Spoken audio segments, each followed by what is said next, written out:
Deuteronomy 30. I read from the Institute for Scripture Research, the ISR, because it takes a direct translation from Hebrew to English, Greek to English, and Aramaic to English. Yah is a very jealous El. He is the Elohim of the heavens and the earth, the first and the last and the only. The first in the first sense, he was the first, created everything. And only as in he's the only real El. There is no other. They're just all carved images and molded images that people decided to worship. And last as in when he comes and he destroys everything, he will be the last. So the first, the last, and the only. He is a very jealous El. He doesn't even want the names of idols or mighty ones to come to our lips, and the letter J is about 600 years old. And his son Yehoshua died on a stake for the sins of all of humanity over 2,000 years ago. Deuteronomy 30. Excuse me.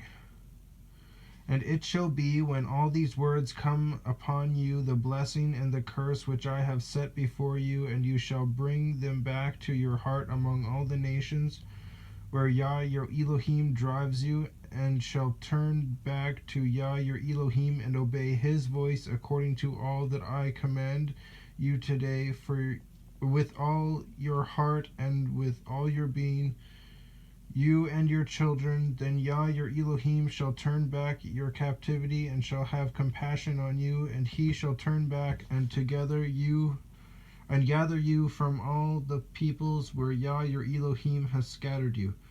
If any of you are driven out to the farthest parts under the heavens, from there Yah your Elohim does gather you, and from there he does take you, and Yah your Elohim shall bring you to the land which your fathers possessed, and you shall possess it, and he shall do good to you and increase you more than your fathers, and Yah your Elohim shall circumcise your heart and your heart of your seed, and the heart of your seed, to love Yah your Elohim with all your heart and with all your being, so that you might live.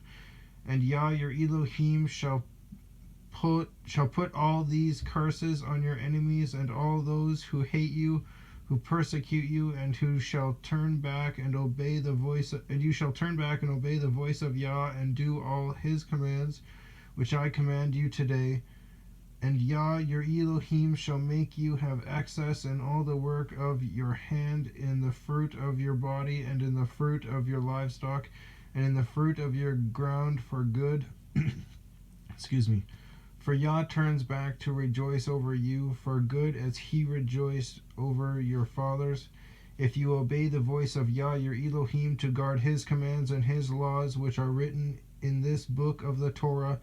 Then you turn back to Yah your Elohim with all your heart and with all your being. Excuse me. For this command which I am commanding you today, it is not too hard for you, nor is it too far off, nor is it far off. It is not in the heavens to say, who shall ascend into the heavens for us and bring it to us and cause us to hear it, so that we do it. Nor is it beyond the sea to say, who shall go over the sea for us and bring it to us and cause us to hear it, so that we do it. For the word is very near you, in your mouth and in your heart, to do it. See, I have set before you today life and good, and death and evil, in that I am commanding you today to love Yah your Elohim, to walk in his ways, and to guard his commands and his laws and his right rulings, and you shall live and increase, and Yah your Elohim shall bless you in the land which you go to possess. But if your heart turns away, and you do not obey, and shall be drawn away, and shall bow down to other mighty ones and serve them, I have declared to you today that you shall certainly perish. You shall not prolong your days in the land which you are passing over the Jordan to enter and possess.